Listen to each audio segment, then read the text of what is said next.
The first thing I heard was glass learning how to scream.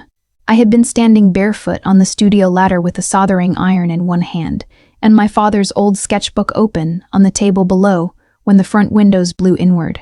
The stained panels I'd spent 6 weeks restoring shattered in a rain of blue and gold. I slipped, hit the floor hard on one knee, and smelled night air, gun oil, and old dust all at once. 3 men came through the frame in black masks. For one stupid second, all I could think was, they didn't even use the door. Then the first shot cracked so close to my ear that the sound seemed to split my skull from the inside. One of the masked men jerked backward. Another went down before both feet touched the floor. The third turned toward me and raised his gun, and the room filled with men. Not police, not amateurs, men in dark coats moving with the brutal discipline of something organized and practiced. The kind of violence that didn't shout because it never had to. The kind that entered a room already certain it owned it. At the center of it was him. Tall, black overcoat, dark hair slicked back from a face so still it looked carved. He stepped over broken lead came and colored shards like he was walking through his own front hall. The others shifted around him without being told. Not one of them crossed in front of him. He was looking at me. No. He was looking at everything. The dead on the floor, the angle of the broken frames, the half-finished chapel panel behind me. Then his eyes came back to mine, and something in his expression changed. Not softened. Worse than that. Focused. The masked man nearest me lunged before I could move. A body slammed into him from the side. There was a grunt, a knife. Blood on the studio tiles. One of the king's men. Because that was what he looked like, some dark old-world king in a modern city, staggered, clutching his throat. I didn't think. I dropped beside him. "Press here," I said, grabbing his wrist and forcing it to the wound. Blood pulsed hot over my fingers. "No, harder, harder." Someone shouted at me in Italian. Someone else shouted back. Boots crunched over my floor. I looked up sharply. "Don't step on that." The man nearest the blue saint panel froze. I pointed with my bloody hand. The painted face. If you grind it in, it's dust. The room went silent in a way that had nothing to do with the dead. 30 armed men. Maybe more. And me on the floor in a torn sleep shirt, kneeling in blood, yelling about a 17th century saint. The man in the overcoat crossed the room. Up close, he was worse. More beautiful in the merciless way. Dangerous things sometimes were. There was nothing soft in him. Not the mouth, not the eyes, not the stillness. He wore black leather gloves, and when he crouched in front of me, the sound they made against the broken glass was quiet enough to be intimate. Rasp. His gaze flicked to the pressure I held on his soldier's neck, then to the shattered panel, then back to me. "Who are you?" I whispered. "Dante Salvatore," he said. The name meant nothing for half a second. Then too much. Even I knew that name. Chicago said it in lowered voices. My father had never said it at all. The masked man, still breathing by the wall, made a wet noise and reached for the dropped gun. Dante didn't look away from me when he fired into the man's chest. I flinched. He didn't. Behind him, more men poured into the building. One shouted, "Clear!" Another, "Rear alley secure." Then Dante tilted his head toward the dead assassin and said, very softly, "Touch her, and you die tonight." Something in his voice made everyone in the room more obedient than volume ever could. His eyes returned to me. "Stand up. I'm trying to keep him from bleeding out." "I know." "Then get someone else to hold this." A corner of his mouth moved. Not a smile. The shadow of one, like the idea offended him. He nodded once. A man stepped in. I transferred pressure carefully, hands shaking for the first time. When I rose, my knee nearly gave out. Dante caught my elbow before I hit the floor again. His glove closed over my skin. Cold leather. Hard hand beneath it. I must have had glass in my hair, because he lifted one blue shard free and held it between us. Cobalt paint, Gold halo, a fragment of a saint's cheek. Saint, he said. It was not affectionate. It sounded like an accusation. I'm not, I know. The assassin by the wall coughed blood and died. I stared at him too long. Dante stepped half an inch closer, blocking the sightline without making a show of it. A human wall. A territorial one.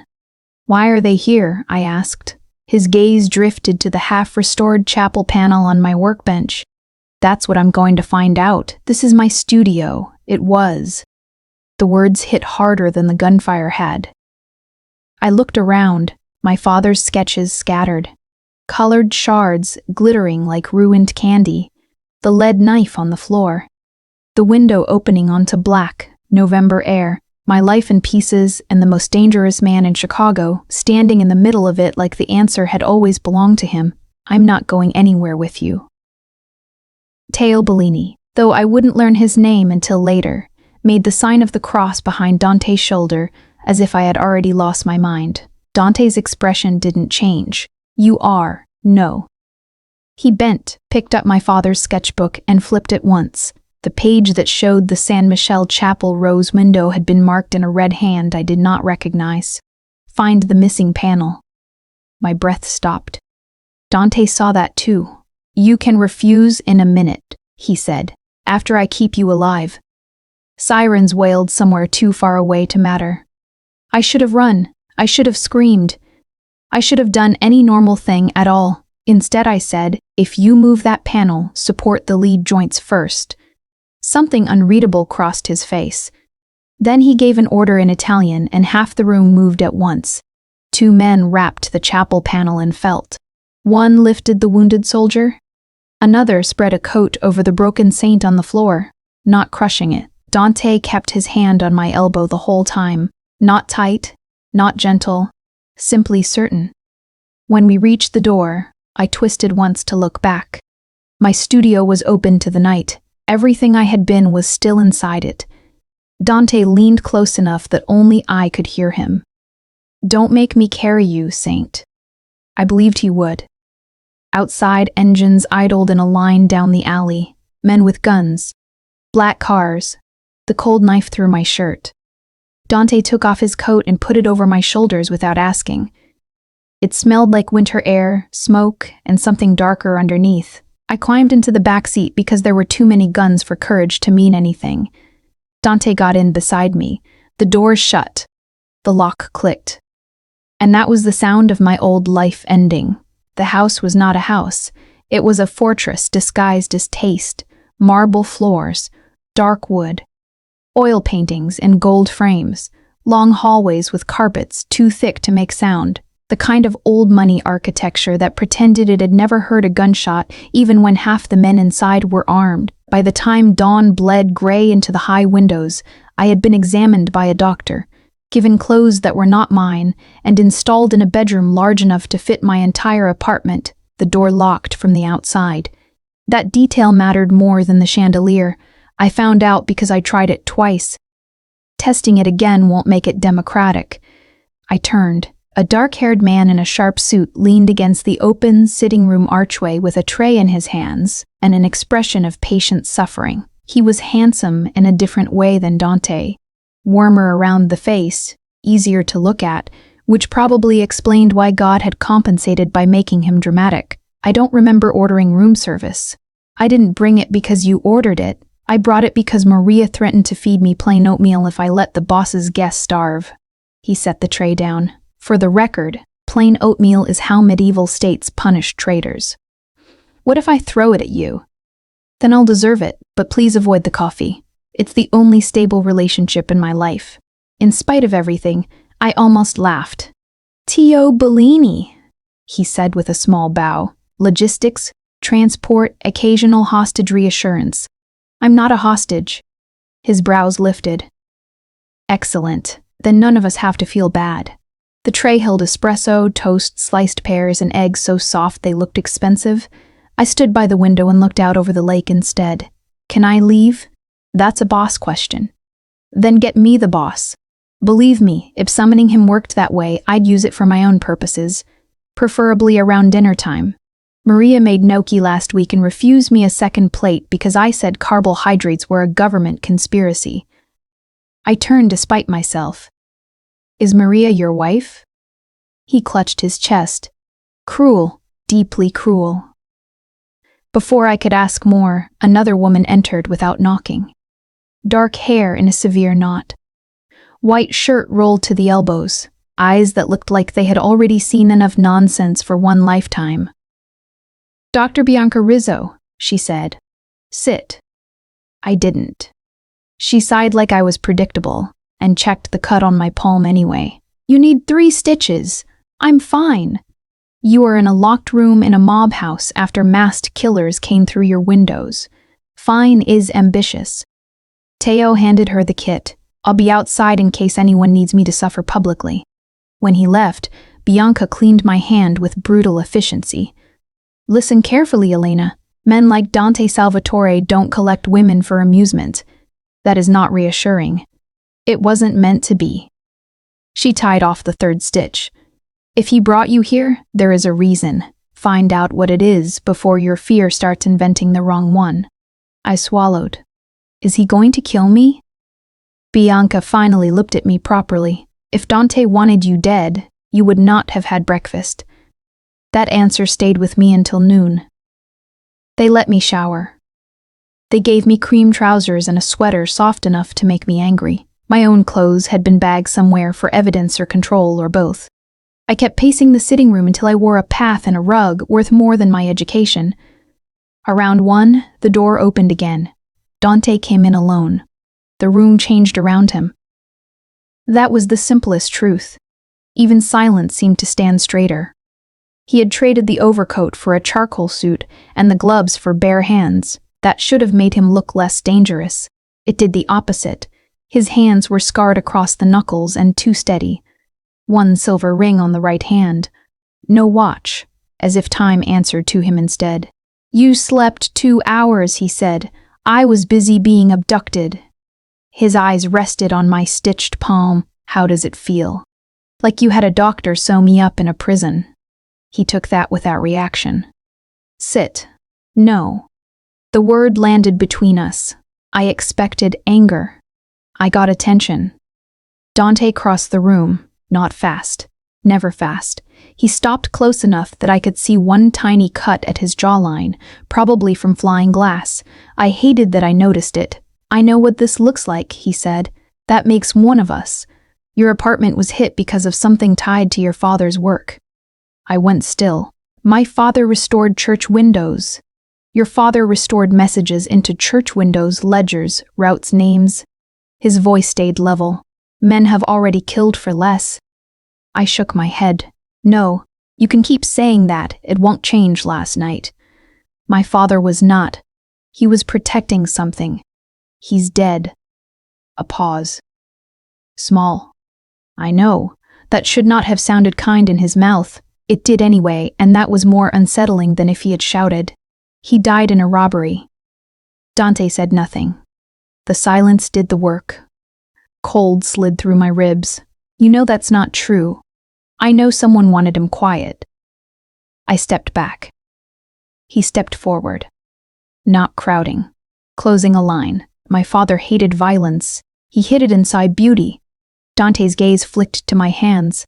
You do the same. I'm not like him. No, he said softly. You told armed men not to break painted glass while blood covered your hands. You're not like anyone I know. The room narrowed. I should have said something sharp. Instead, I heard myself ask, why did you call me saint? His face gave me nothing. Because you knelt in blood and acted like mercy was practical. That wasn't mercy. He was bleeding out. That distinction matters to you. Not to most people in my world. There it was again. That strange sense that he was looking at me and seeing a door he had already decided not to open. I hated it. I hated that part of me warmed under it. I want my father's sketchbook. You'll have access to what helps. That is not an answer. It's the only one today. I moved for the door. He caught it first. 1 hand braced above my shoulder, not touching me. Not quite. The wood vibrated under the weight of him. Almost. Move, I whispered. Not yet. I'm not yours. A flicker. So fast I nearly missed it. Good, he said. Then stay alive for your own reasons. The distance between us tightened until I could feel the heat of him through my borrowed sweater. His gaze dipped once to my mouth, returned to my eyes, and sealed itself shut again. Restraint. Clean and brutal. He stepped back first. There are rules, he said. You don't leave this wing alone. You don't answer unknown numbers. If Bianca tells you to move, you move. If I tell you to get down, you get down. And if I say no? His voice went quiet in the way that made refusal feel ornamental. You can say it. He walked out then, leaving the coffee, the silence, and his certainty behind him. The lock turned again. This time, I understood it was not a threat. It was control. By the third day, I knew the sounds of his house, the click of heels and weapons in the corridor outside my wing. The low drift of Italian from the kitchens before dawn, Maria Bellucci singing to herself while she cooked, as if no amount of organized crime could stop a woman from salting sauce on instinct. Teo arguing with her about olive oil and cholesterol in tones usually reserved for religious crisis.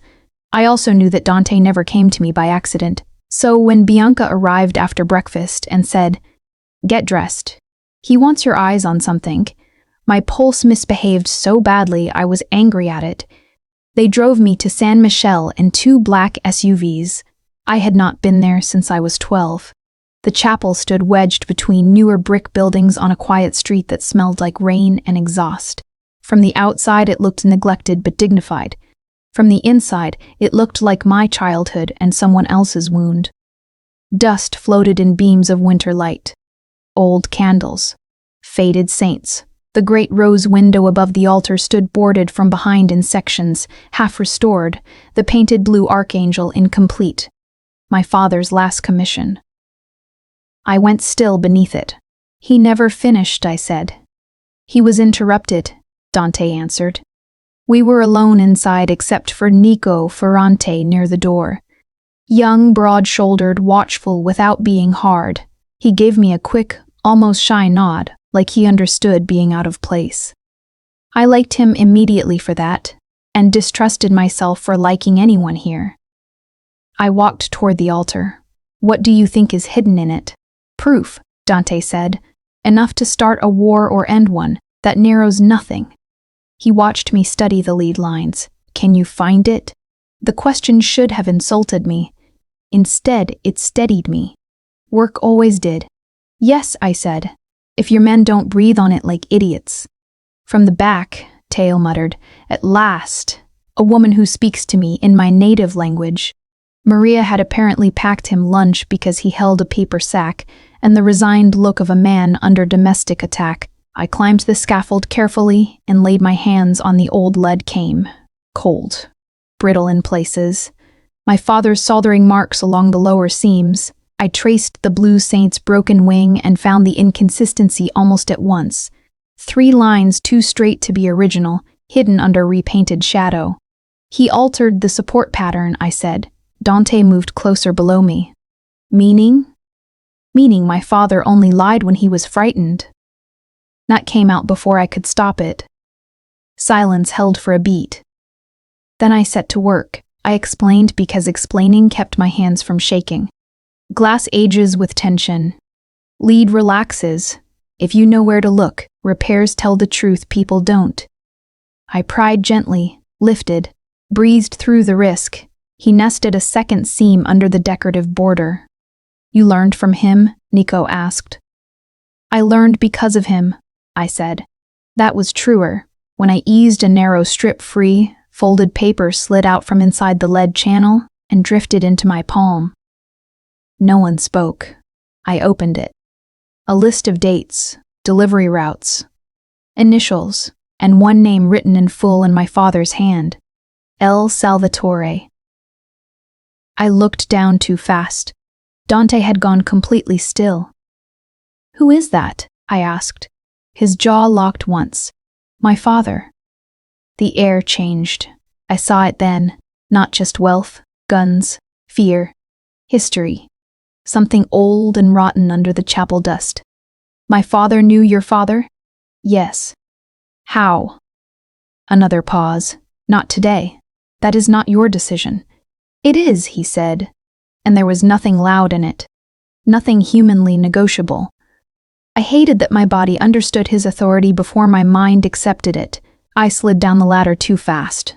My boot slipped on a rung. I pitched sideways with a sharp breath and expected marble.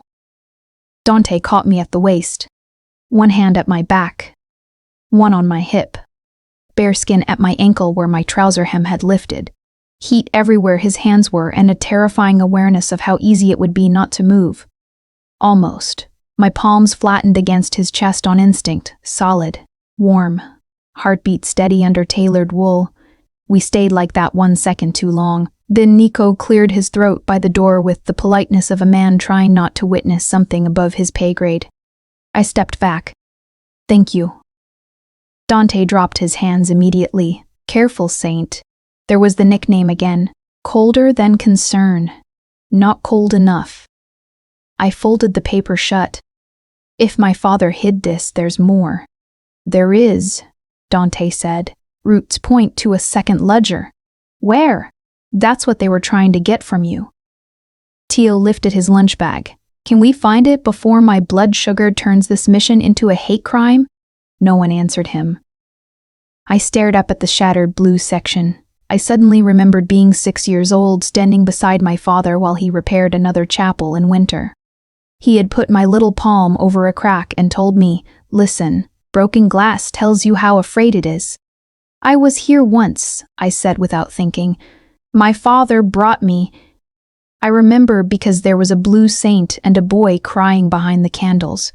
I thought he was part of the church at first. The chapel went dead silent. I frowned. What? Dante's face emptied itself of expression so completely it frightened me. Nothing, he said, but it was not nothing, not even close. Dante. He had not thought he could still hear Lucia dying. Then Elena said a blue saint and a boy crying behind the candles, and the chapel tipped under him. She was describing him. 11 years old? 12? It didn't matter. A small girl watching from the side aisle while Raffaele's hand crushed the back of Dante's neck and kept him hidden as gunfire shattered the window above the altar. Lucia's blood on painted blue glass. His own silence bought with survival. And Elena had stood under that same ruin as a child and remembered him. He wanted to tell her. He wanted to drag every board off the chapel and burn the past out of it. Yes. Then why didn't you say so sooner? Because I had not trusted him enough to give him everything. Because one page of my father's notebook was still hidden under the false bottom of my sewing case upstairs. Because fear made liars of careful women too. I needed to be sure, I said. It was not the whole truth. Dante heard that. I knew he did, but he only said, "What do you need?" A gown, proper gloves, time without armed men breathing behind me. Tio from the hall. Unreasonable. We have excellent armed men. Nico grinned behind him, bruised jaw yellowing now. The sight of him alive steadied something in me I had not admitted was shaking. They converted a downstairs workshop in an hour. That was what power looked like here, not extravagance. Speed. By evening, I had the chapel panel laid flat under work lights, heat creeping through the old glass by degrees. Dante watched from the far wall with Raffaella Greco beside him for the first time since I had arrived. Silver-haired, elegant, old enough to feel harmless if you only looked once.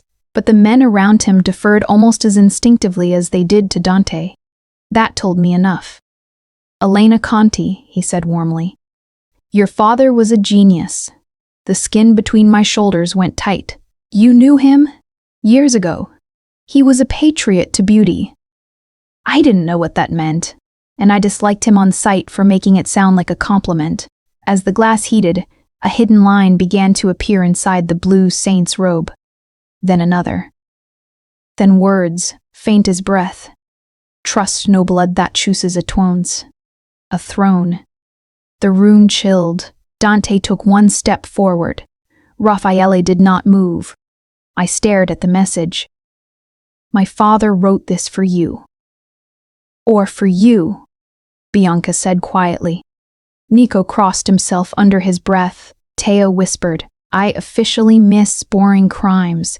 I looked over the revealed text again and saw it then, a smaller mark at the border edge, a reference to a second panel. My stomach dropped, the missing page in my sewing case. The page I had hidden. Dante noticed my face change. What? I should have told him. I should have. Instead, I heard myself say, nothing, just my father never did anything halfway. His gaze stayed on me for a second too long. Later, when the others were gone and the workshop smelled of hot lead and rain, Dante came back alone. You're keeping something, he said. I sat very still on the stool. You keep entire continents. That's not a denial. No, I said. It's context. The ghost of that almost smile returned. He leaned one hand on the table beside me, close but not trapping. If you lie to me and it gets you hurt?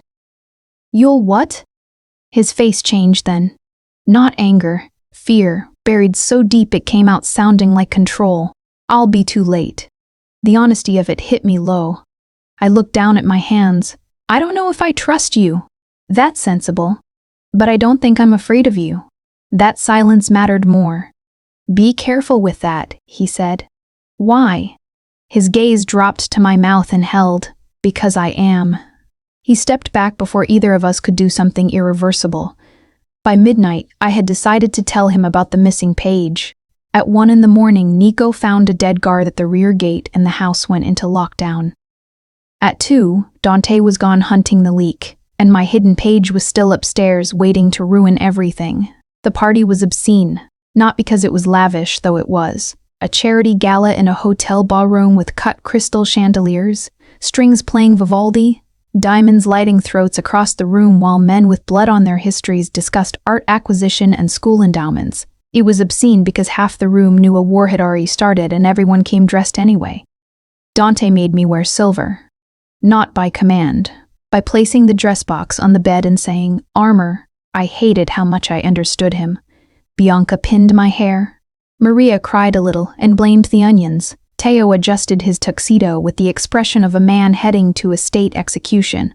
If I die in patent leather shoes, he announced to the room, bury me barefoot so the saints know I suffered.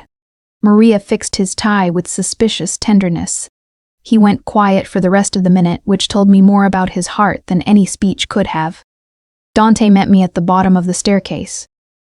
Black tuxedo, black bow tie, black leather gloves back on, though there was no weather excuse for them tonight. The ballroom lights from the entry hall struck his face and made him look like something painted by an artist with a grudge against mercy. His gaze moved over me once. Paused. Returned to my eyes. That color was a mistake, Teo muttered behind him. Dante didn't look away from me. Yes. I should have been afraid of the effect that single word had on me. I was. It changed nothing. At the hotel, the room parted around him as if nobody wanted to test whether power could take offense. He introduced me to no one. People seemed to know better than to ask. Raphael kissed my hand with old-world elegance that made my spine stiffen. I remembered the hidden words in the glass and had to stop myself from pulling back. Dante noticed that too. Interesting. The evening moved in coded currents. Men greeted Dante with respect so careful it sounded like caution. Women looked at me with curiosity, pity, calculation. Somewhere between the orchestra and dessert, I saw Lorenzo Viscari for the first time across the room. Silver at the temples, wolf-thin, smiling at everyone as if murder were merely advanced administration. Is that him? I asked. Dante's hand came to the small of my back. Gloved. Possessive only in the sense that a blade belongs in the hand holding it. Yes. Lorenzo lifted his glass toward us. Dante did not return the gesture. Almost all evening consisted of almost, his hand lingering a second too long at my waist as we moved through the crowd, my breath hitching when he bent to hear me because he did not waste words in public. The dance I refused twice, and somehow ended up in anyway, one of his hands gloved at my waist, the other holding mine just tightly enough to tell me this was not romance. It was positioning. Still, I felt it. The orchestra swept around us. Silk brushed silk, crystal chimed. His body heat moved with mine in careful time, and I became absurdly aware of the seam of his glove against the thin skin at my back. I kept my gaze over his shoulder, so I would not have to watch his mouth. That was how I saw it. Not directly. Reflected. A waiter gliding past us with a silver tray, the ballroom lights flashing in its curved surface. A warped image inside the metal, one hand beneath the napkin, the unmistakable black shape of a gun being raised. Every nerve in me snapped tight. Dante. He felt the change in me before he heard the word. His grit changed. Down, I said. He moved before the shot. The chandelier exploded above the dance floor. People screamed. Glass rained. Dante twisted, taking me with him, and the two of us hit the marble behind a banquet table while armed men surged from every corner. Not guests. His men, some of Lorenzo's too, judging by the masks coming off in the panic. Another gunman appeared near the orchestra riser. Dante rose on one knee and fired twice with terrifying economy. One body dropped across a cello case. A second shooter came through the service doors. Nico hit him from the side so hard they both smashed into a column. Teo dragged a countess in diamonds to the floor while shouting, "This is exactly why I hate charity." Dante hauled me behind him and pushed me toward the kitchen corridor. Move. The world had become sound in fragments. Plates breaking. Men shouting in Italian. Cordate in the air. Someone slipping in champagne and blood. I ran because Dante said move, and my body had stopped treating that as optional. Halfway to the service hall, I saw the mirrored wall to our left shiver with impact. Not bulletproof. Not fully. Not there, I gasped, grabbing his sleeve, the panels under strain. He changed direction instantly. A heartbeat later, the mirrored wall burst outward where we would have been. He looked at me once. Hard. You saw that? I work in glass. The answer felt ridiculous and somehow became survival. We hit the service stairs with Nico and Teal at our backs. Somewhere behind us, Lorenzo's smooth public voice had vanished, and the old sound of war took its place. Dante pushed through a steel door into an empty prep kitchen, shoved a table in front of it, and turned to me. Now. His voice was low enough to be lethal. What? What are you hiding? I stared. Now? Especially now. Gunfire thudded through two walls. Teo swore on the other side of the room while checking his magazine. Nico had blood on his cuff that I prayed was not his. Dante stood in front of me with murder in his shoulders and restraint in his face. And I knew if I lied again, something between us would tear. There was another page, I said. The silence after that was worse than shouting would have been. In your father's notes, Dante said. Yes. You kept it. Yes. His jaw tightened once. Not loud. Not theatrical. Infinitely worse. Where? Hidden in my sewing case. I was afraid. Of me? Yes. That landed? I saw it land, Teo muttered, with the timing of a man protected by either courage or stupidity. I'd like the room to note that fear of the boss remains one of our few functioning traditions. No one looked at him. Dante held my gaze. You should have told me. I know. Because there was nothing else to say. Because Nico was wiping blood from his hand. Because men were dying out there while I stood in silver silk and admitted I had helped build the trap. Dante looked away first. That hurt more than if he had raised his voice. We leave, he said to the others. In the armored car, nobody spoke for 10 full minutes. City lights ran over the black windows. My reflection looked pale and unreal beside Dante's. When we reached the safe penthouse and the security door sealed behind us, I finally said, "You can say it." He turned. Say what? That I made this worse. You did. The directness cut clean. I nodded because I deserved it. Tears rose anyway, humiliating and hot.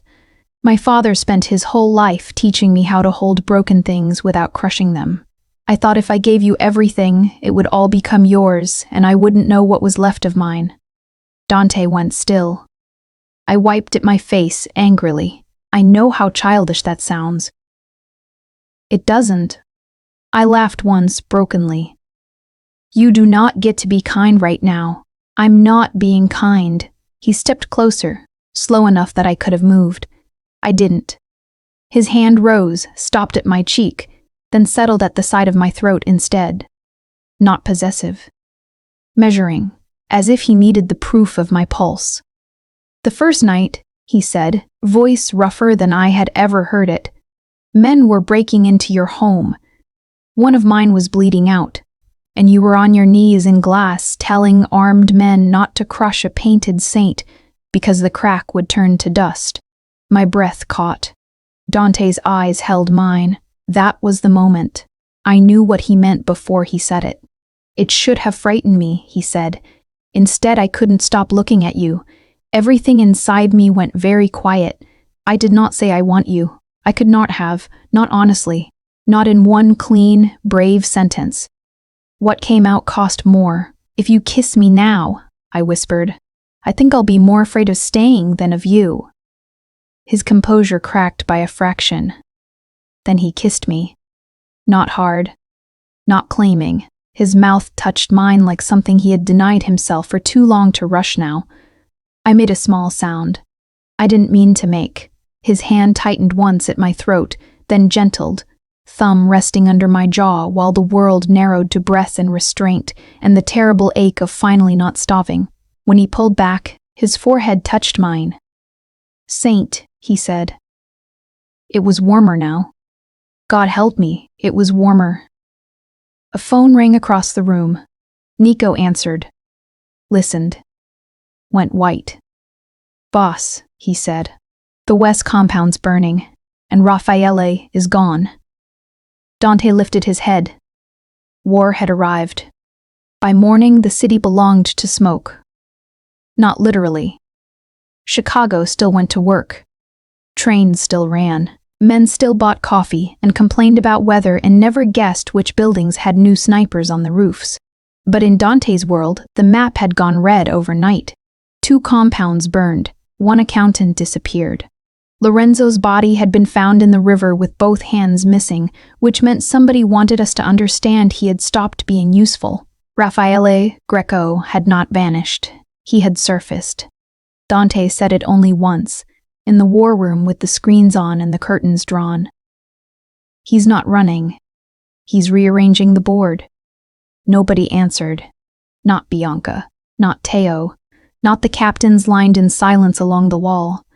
Everyone in that room understood what it meant when the old advisor became the threat. It meant the rot had been structural. I stood at the end of the table with my father's hidden page unfolded in my hand. I had given it to Dante at dawn. He had taken it without a word and spent a full minute looking at the tiny furnace sketch in the margin, the coordinates disguised as pigment notes. The initials at the bottom I now knew were not my father's but Raffaele's. My father had annotated over them later, trying to warn someone without writing a confession that would get him killed before he could hide it. Too late for him. Not too late for me, if I was brave enough now. The foundry is here, I said, tapping the map. Old Southside Church Glass Works, closed for 20 years. If he hid the second ledger there, the furnace room would survive because the brick had to. Dante's eyes never left the page. And if he laid a trap? I swallowed. Then it's one I helped keep hidden. The admission sat in the room like another armed man. Dante looked up at last. Nico goes with you. Bianca too. You're not coming? I'm closing 3 other fires. I nodded. It made sense. I hated that it made sense. The drive to the foundry took 40 minutes and felt like a confession dragged through traffic. Nico rode beside me in the back seat, rifle across his knees, polite enough not to make me speak. Bianca sat opposite us, checking bandages and ammunition with the same expression she probably used to sort laundry. Finally, Nico said, "For what it's worth, I'm glad you gave him the page." I let out a small, disbelieving breath. That is worth almost nothing. He smiled a little. You'd be surprised. The foundry loomed at the end of a dead street, windows bricked, smokestack cracked, iron gate hanging loose on one hinge. The air smelled like old rain and rust. Inside, it was colder than outside and black with soot. My flashlight found tracks in the dust almost immediately. Recent. Too clean, Bianca murmured. I nodded. My hands were already shaking. We found the furnace room beneath the main floor. Brick kiln, collapsed shelves, stacks of old colored cullet glittering dull in the beam of my light, and on the far wall, behind a sheet of warped copper, the outline of a hidden cabinet. There, I said. Nico moved first. The shot took him through the side before the word wait left my mouth. He hit the floor hard enough to crack my teeth together. Bianca fired toward the catwalk. Men shouted above us. I dropped beside Nico on instinct, pressing both hands to the wound exactly the way I had the first night in my studio. Blood. So much blood. No. His face had already gone strange and gray. He grabbed my wrist anyway. Elena, don't talk. That guy, he said, trying for humor and failing, was rude. Bianca shot one of the attackers off the railing. The body hit the furnace door and slid. More footsteps. More shouting. I could not hear any of it properly over the roaring in my ears. Nico's hand tightened weakly on mine. It's not your fault. It was. Not all of it. Enough of it. I leaned closer, pressing harder. Stay with me. He looked past me, toward the ceiling, blackened by old fire. Boss is going to kill everybody. Something tore in my chest at the fondness in his voice, at the certainty. Then his fingers slipped. Bianca grabbed my shoulder. Elena, we move now. I think I said no. I am not sure. I only know she hauled me up while 2 surviving guards covered us, and the whole room seemed to tilt around Nico's body. We got out through a side bay under gunfire and collapsed into the armored SUV with the second ledger still in the hidden cabinet and one of our men dead in the furnace room because I had let us. There. I did not cry until we reached the safe apartment.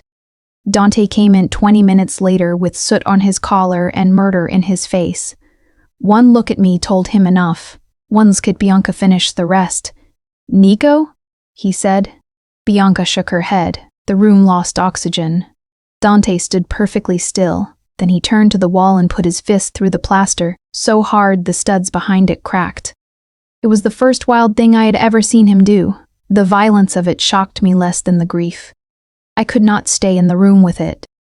Bianca found me on the back stairs with my coat half on and my passport in my lap. She sat beside me without asking.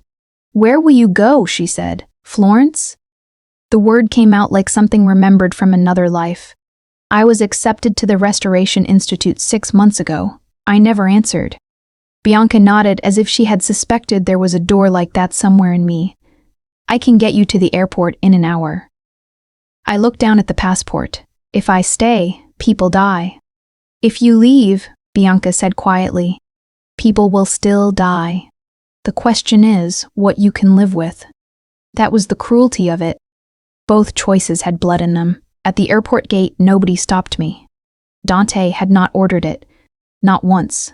Not after Nico. Not after my lie. The boarding call began in soft, efficient English.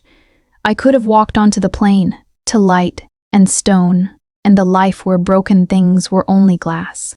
Then Theo called. His voice cracked on the second word. He's going alone. What? To the foundry. Raffaele sent proof of life on the ledger. He thinks the old man wants him at San Michele by dawn. Elena. Theo exhaled shakily. If you were asking whether he can survive losing things, the answer is yes. If you were asking whether he should have to keep doing it, I don't know. The gate agent smiled at me and asked for my boarding pass. I looked at the open tunnel, then at my phone, then at the passport in my hand, the old life, the clean one, the one I had once begged the world to let me earn. I tore the boarding pass in half and went back. Coming back cost something immediate and stupidly physical. I had to walk back through the airport in the same coat with mascara dried under my eyes and the sharp knowledge that nobody had forced this. Not Dante, not Bianca, not fate, if I was being honest. I had seen the door open. I had put my hand on the frame. Then I had turned around and walked toward the dark with both eyes open. That was the moment I stopped being able to call myself trapped. Teo met me at the curb outside the safe house in a black sedan that smelled like coffee and panic. He looked at the torn boarding pass in my hand and let out one long breath. Good, because Maria made lasagna in grief, and if you had abandoned us, I was going to eat half of it and die complicated.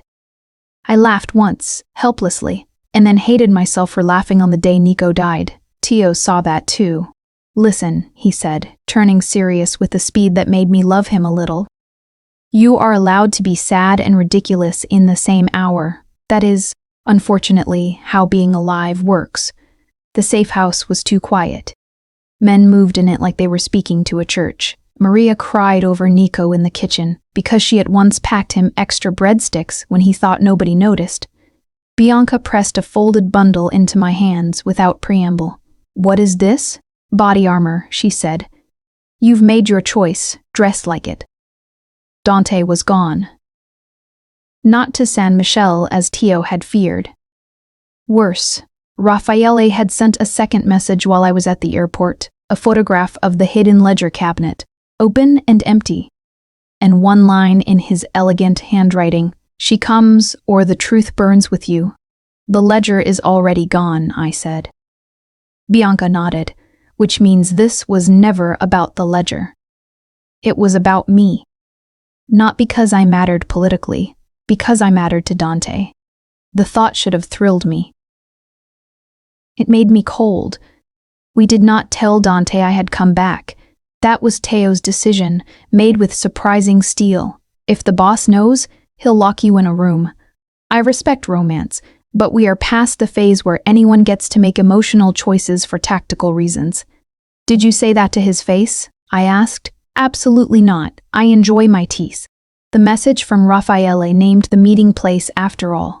The old furnace room beneath San Michele, where the chapel glass had first been fired a century before. I knew the layout better than any of them because my father used to bring me down there when I was small and swore me not to tell the priests about the extra room behind the kiln. He had used it for private work, hidden work. That was why Raffaele wanted me. He thought I knew how to open it. He was right. We went in through the rectory tunnel after midnight. Teo, Bianca, 2 guards, and me, in borrowed black and a vest that made it hard to breathe properly. The chapel above us was dark except for votive smoke and the bruised blue spill of moonlight through the half-restored rose window. Beneath it, the lower furnace room breathed old ash and secrets. We were almost to the hidden door when the lights came on. Not bright. Bare bulbs, yellow and mean. Raffaele Greco stood on the far side of the kiln, with 3 gunmen and the second ledger under one hand. He wore a dark overcoat, and that same polished grandfather face that had almost fooled me at the gala. Up close, with Nico dead, and nowhere left to pretend, I saw the iron under it. Teo swore. Bianca lifted her gun. Raffaele smiled. No sudden gestures, Doctor. I would hate to make this uglier. Too late, I said. His eyes came to me. Ah, the restorer. The men behind him had taken our 2 guards before I even understood we'd been outflanked. One disarmed Teo. Another shoved Bianca to her knees hard enough to split her lip. Every motion was efficient. Practiced. Dante's style if Dante had decided tenderness was a design flaw. Villain mirror, though I did not have that language for it then. Only the sick understanding that this was a version of Dante with all the breaks removed. You killed my father, I said. Raphael tilted his head. Eventually, he had become inconveniently principled. The truth of it nearly buckled my knees. He restored lies for your father, Raphael went on, tapping the ledger. Then for Leonardo Salvatore. Then he grew a conscience after Lucia died. The name cut through the room. Bianca looked at me sharply. Teo stopped breathing for a second. Even now, Lucia's ghost could change the temperature. You let her die, I said. Raffaella's smile vanished. No, I chose the throne over sentiment. There is a difference that weak people insist on misunderstanding. Something moved inside me then, not courage. Something steadier. Disgust. That's what you taught Dante, I said. Raphael's gaze sharpened with actual interest, and yet he still brought you into it. Fascinating. He wanted me angry, frightened, small.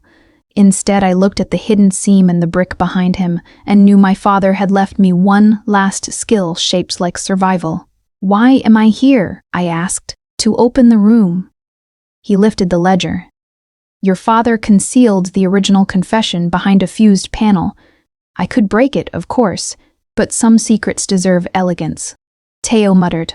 "I deeply object to elegant kidnapping." One of the gunmen struck him in the stomach with the butt of a pistol. Teo folded with a noise that made my vision flash white. "Stop," I said. Rafaela spread one hand, "Then work." They cut the zip ties on my wrists and shoved me toward the wall. My fingers found the old brick seam exactly where I remembered it. Heat lock, counterweight, lead latch hidden under a saint's foot. My father had taught me how to open it by making me do it blindfolded when I was 9, laughing when I called it unfair. Now I opened it with a gun at Bianca's head. The panel slid aside. Inside was a narrow iron coffer wrapped in oilcloth. Raffaele took one step forward. That was his mistake, because while my right hand lifted the coffer, my left closed around a shard of old flashed glass from the floor, razor thin, red as a tongue. I had been holding it against my palm the whole time. I turned and slashed the nearest gunman across the face. Chaos broke. Bianca lunged for his weapon. Teo, somehow still conscious, bit the wrist of the man grabbing him and shouted, "I regret everything!" I threw the coffer to the far corner as bullets cracked against brick. The bare bulb above the kiln exploded, plunging half the room into strobe darkness. Raffaele caught my arm before I could run. His hand was dry and iron hard. "You should have boarded the plane." I drove the glass shard into his shoulder. He made no sound. That terrified me more than if he had screamed. Then someone hit me from behind, and the room went black at the edges. The last thing I heard before I went down was Teo yelling my name and church bells starting to ring above us, as if midnight had decided to bear witness. Too late was coming fast. I woke to cold stone and the smell of lamp oil. My hands were tied behind a chair. My mouth tasted copper. One ankle throbbed with the deep, sick ache of a bad twist. The room around me was small and circular, lit by one lantern and moonlight through narrow slits in the wall. Bell Tower. San Michele again. Of course, Raffaella had taste for symmetry, which was another way of saying he was theatrical in the few places that counted. Teo sat bound to a second chair across from me, one eye swelling shut. "You look terrible," he said hoarsely. I almost cried from relief. "You're alive." "Unfortunately for my enemies and my digestion, yes." I laughed and then winced because it hurt. Below us, faint through the tower stone, I could hear movement. Men. Lots of them. The church had become a battlefield with a roof. "Bianca?" I whispered. "I think she got out." Teo shifted, grimacing. "Either that or she's currently murdering someone in a more efficient part of the building." That sounded like Bianca. The tower door opened. Raffaella entered alone, his shoulder bandaged dark beneath the coat where I had cut him. He moved without hurry, without visible pain. "Old devils had no decency. Your father hid his confession well," he said, placing the oilcloth packet on a crate beside me. "But not well enough." I stared at it. "Why do you want me alive?" "Because Dante listens when your name is used." He folded his hands. He never listened when his own was. There it was, the shape of the wound between them. "You raised him?" I said. "I refined him." That made my skin crawl. "Into what?" Raphael looked almost amused. "Into someone capable of surviving me." The tower went silent for one strange beat. I understood then that he was not simply defending power, he was testing a creation, seeing if Dante had become ruthless enough to kill the man who made him. "Mirror, what if he has?" I asked. Raffaella's face did something small and bitter. Then I did my work well. Below us, gunfire cracked. Closer now. Teo shut his eyes. "That'll be him." Raffaella ignored him. He picked up the packet and unwrapped the final paper inside with almost reverent fingers. Even upside down from where I sat, I recognized my father's hand. Not a ledger this time. A letter. To Dante. Raffaella began to read it and stopped halfway through. Something changed in his face. Tiny. Real. I lunged my chair sideways and slammed it into the lantern. Glass shattered. Flame rolled across the crate and up the oilcloth in one bright breath. Tio made a noise halfway between admiration and despair. "Chaos again," he coughed, really leaning into a style. Smoke hit the tower ceiling. Raphael swore and kicked the burning crate away. In that second of movement, I got my bound hands under one leg, then the other, wrenching my ankle so hard I bit my tongue to keep from screaming. My father had taught me that too, how to get your hands in front if you were tied poorly. He had called it a game. I hate how often love teaches survival by accident. The fire spread to the hanging bell rope. Above the smoke, the bell began to move. One strike, then another. The whole tower shook with it. Below, the gunfire stopped for a fraction. Listening, I forced myself upright and threw my chair into the narrow arched window. Old glass burst outward in a rain of dark shards. Cold air knifed in. If Dante was in the church, he would hear the bell and see the smoke. He would know where. Raffaele crossed the room and struck me hard enough to send me back to the floor. White burst behind my eyes. He dragged me up by the coat collar and hissed, for the first time showing something like emotion. "You have his weakness and her face. Do you know how tedious that is?" "Lucia," I said through blood. His grip faltered. That was all I needed to know. The tower door slammed open. Dante filled it. Not elegantly. Not like a king. Like a storm given human shape and a gun. Two of Raffaella's men behind him were already dead in the stairwell. Smoke curled around his shoulders. There was blood at his temple that was not his, and a look on his face I would see in bad dreams for the rest of my life. He saw me on the floor. Everything about him went colder. "Let her go," he said. Raffaele held me tighter and smiled with one side of his mouth. "Or what? You become exactly what I made?" Dante took one step into the room. His voice dropped to that terrible stillness. "I became something you never understood." Raffaella dragged me toward the broken window. My heel skidded in glass. Wind slammed through the tower. For one split second, I saw the city beyond the church and knew with perfect clarity that this was where some stories ended. Then Teo, blessed lunatic that he was, threw his entire chair at Raffaella's knees. The old man stumbled. I dropped my weight and twisted free. Dante crossed the room in 2 strides and caught me against his chest so hard my teeth clicked. His hand bracketed the back of my skull. The other aimed past me and fired. Raffaele did not go down. He vanished through the smoke door, bleeding and fast, while church bells roared above us and men shouted below that the crypt entrance had been breached. Dante looked down at me as if checking whether I was made of flesh or some unstable dream. I grabbed his lapels with both tied hands and said the only thing that mattered. I came back. His face changed, not softly. Devastatingly. He cut the ties from my wrists. I touched the blood at his temple with shaking fingers. He closed his eyes for 1 second, leaned into my hand, and then mastered himself again. "Saint," he said, rough as wreckage. "I should not have done what I did next. The tower was burning. Tio was cursing. War had not even reached its worst shape. But I pulled Dante down and kissed him, because I needed one thing in the world to be chosen without hesitation. He kissed me back like a man starving politely would still starve. When we broke apart, he pressed his forehead to mine just once. "You should have taken the plane." "Probably. Will you leave if I ask?" I looked at Teo, at the smoke, at the broken window, at the church built over every wound we were about to reopen. No. Something like acceptance and terror moved through his eyes together. He tucked me behind him and drew another weapon. Below us, the final battle was rearranging itself. One of us might not survive what came next. We went down through smoke and bells. That was how I would always remember the last battle. Not as one clean scene, but as fragments stitched together by sound. The tower staircase slick under my bad ankle. Dante ahead of me, one hand reaching back whenever the steps narrowed. Teo behind us complaining that if he died after climbing church stairs with a concussion, he would haunt Catholic architecture specifically. On the landing between levels, Bianca found us with blood on her sleeve and a cut over one eyebrow.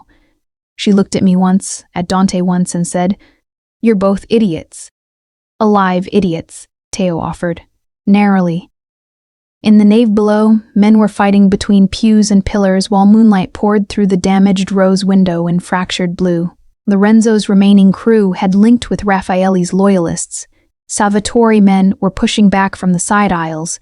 The old church made every shot sound biblical.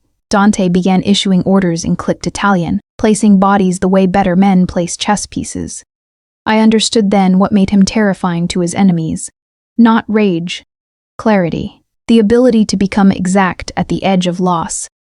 "Nico used to take the north transept," I said before I can stop myself. The words fell out of grief. Dante's gaze hit mine.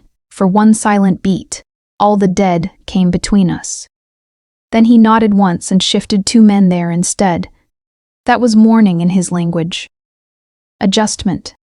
Continuance. The refusal to waste what the lost had known. Bianca took Teo to cover the side chapel. Dante started toward the crypt door where Raffaella had fled. I caught his sleeve. "The letter," I said. He reacted to something in it. Dante held my eyes. "Then we find it." The crypt lay beneath the altar behind an iron gate that had been forced from its hinges. The air below was colder, full of stone damp and candle grease and the old metallic scent of recently spilled blood. Raphael had left two bodies in the corridor. One his, one ours. I stopped recognizing uniforms. It was easier that way. At the far end of the crypt stood the original furnace chamber, older than the one below the foundry and nearly forgotten. My father had once told me the first glass at San Michele had been mixed over the bones of men who wanted beauty badly enough to burn for it. I had thought he was being poetic.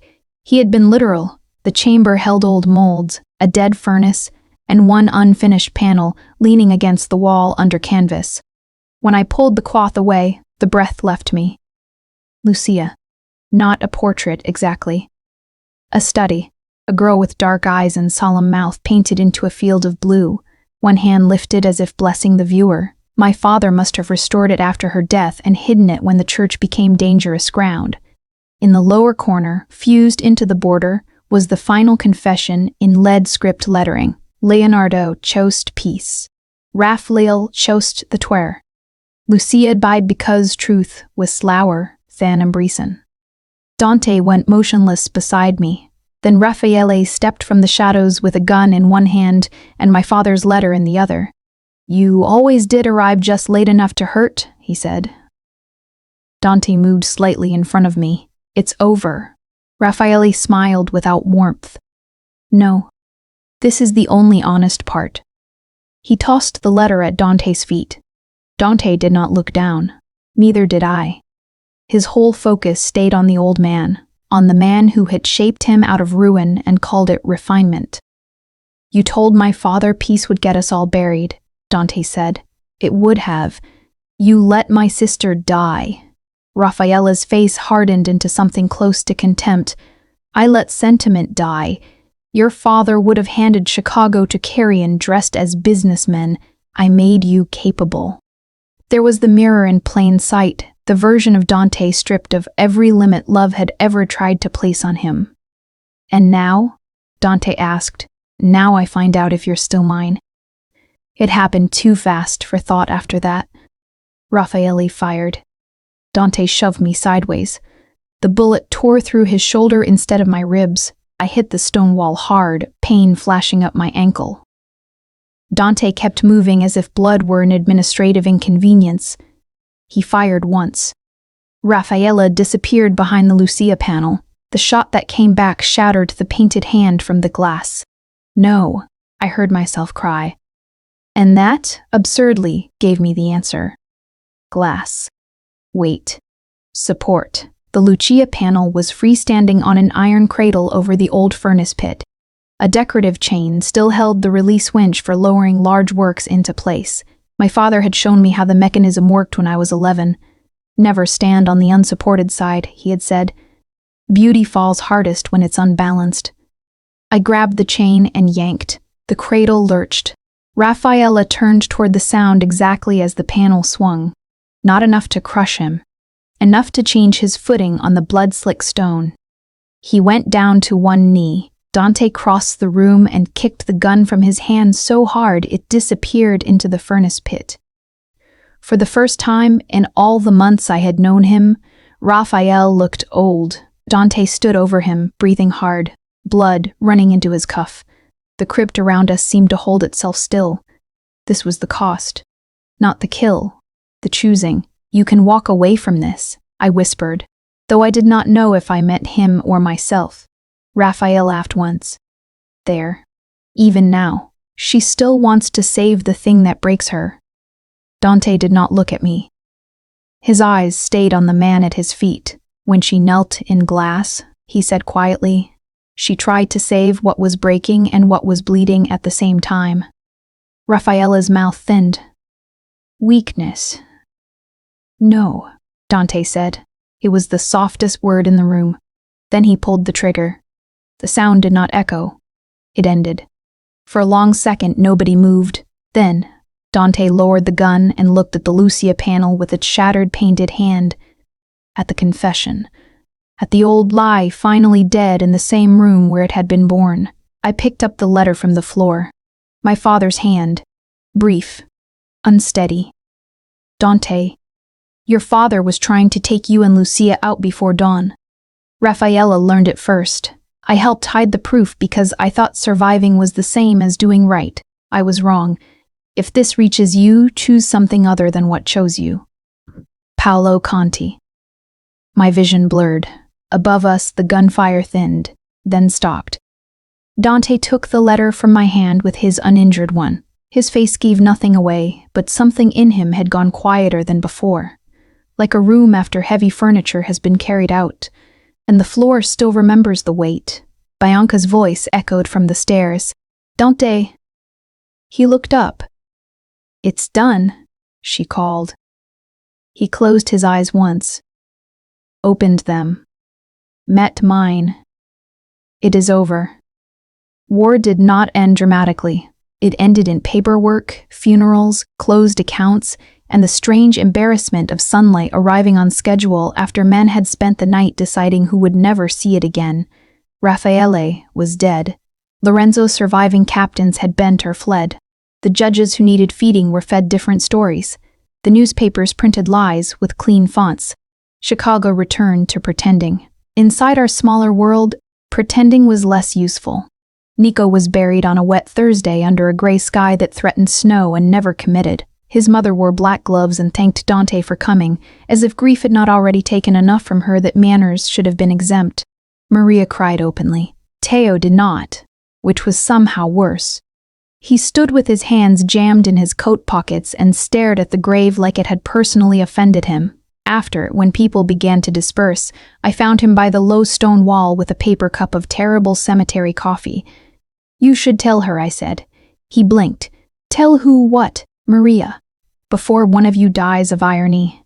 He looked scandalized, then tired, then almost young. Elena, I can barely tell a waiter I ordered sparkling water without apologizing. She feeds you when you're insufferable. That is not romance, that is witness protection. I laughed softly. He glanced toward Maria across the path where she was fixing Bianca's scarf with brisk, irritated tenderness. Maybe after the memorial lunch, he muttered. If I survive the baked ziti. Coward. Correct. That night I went back to Dante's house and noticed, with a small jolt, that the lock on my old wing had been removed. Not ceremoniously, just gone. He found me touching the empty strike plate. You wanted a symbolic speech? He asked from the hall. I don't know what I wanted. That's honest. He had not worn gloves inside the house in weeks.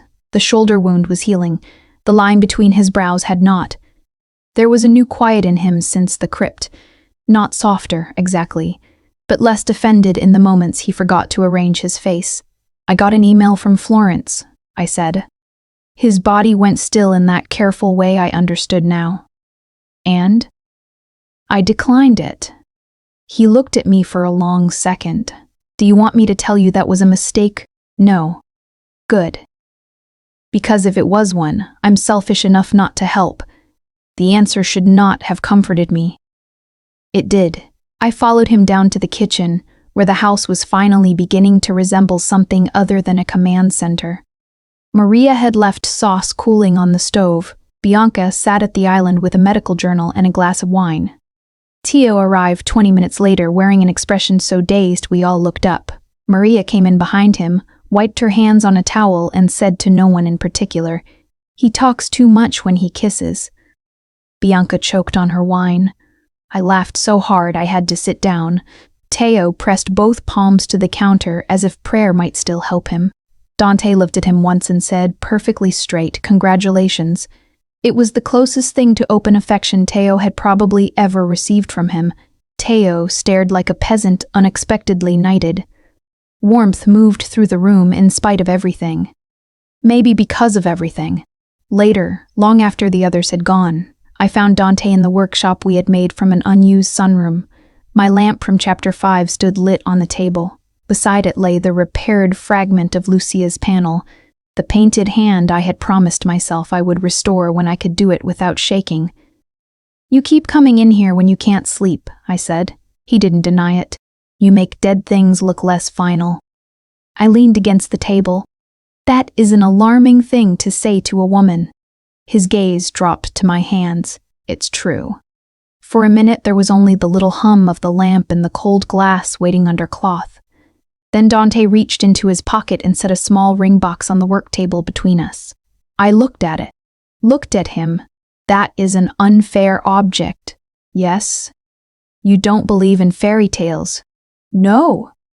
"Good," I said, because my voice had gone thin and I needed it not to break. "Neither do I." He opened the box. The ring was not ornate, old gold. A narrow band set with a tiny inlay of blue glass beneath the stone, so subtle I might have missed it if I had not known him. Lucia's blue. San Michel's blue. The kind of detail he would never explain out loud because if I understood it, explanation would cheapen it. "This was my mother's," he said. "The stone was reset. The glass was not." I pressed my lips together hard. He did not kneel. Thank God. That would have broken something in both of us.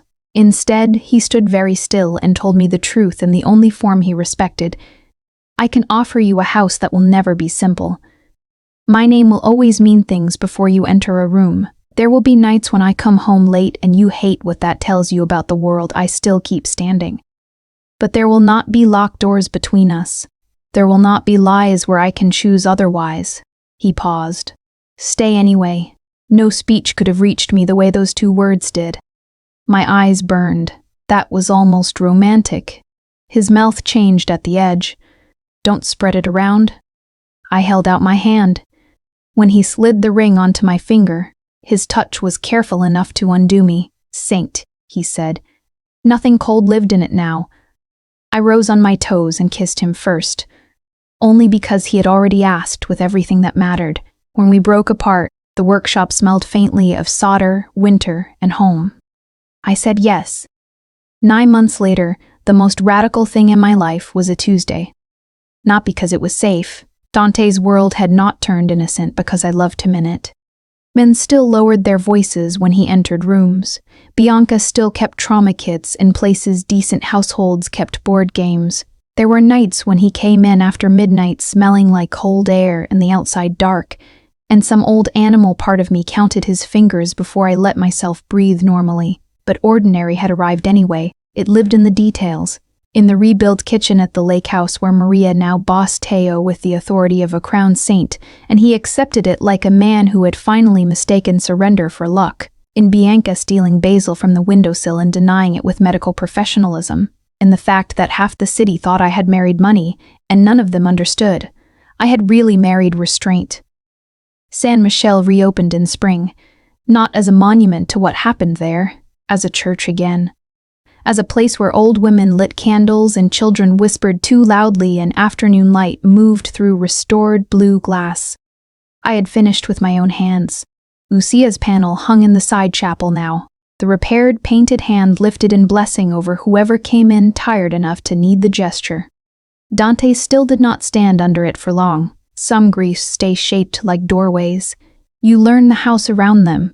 That Tuesday morning, I was in the workshop with a new panel spread across the table. A commission for a children's ward downtown, all gold stars and deep blue borders. When Teo yelped from the kitchen, "I've been stabbed," he announced. Maria did not even look up from the stove. "By a tomato." It was aggressive. I set down the cutter and went in. Teo stood at the counter holding one finger like a tragic soprano. There was, admittedly, blood.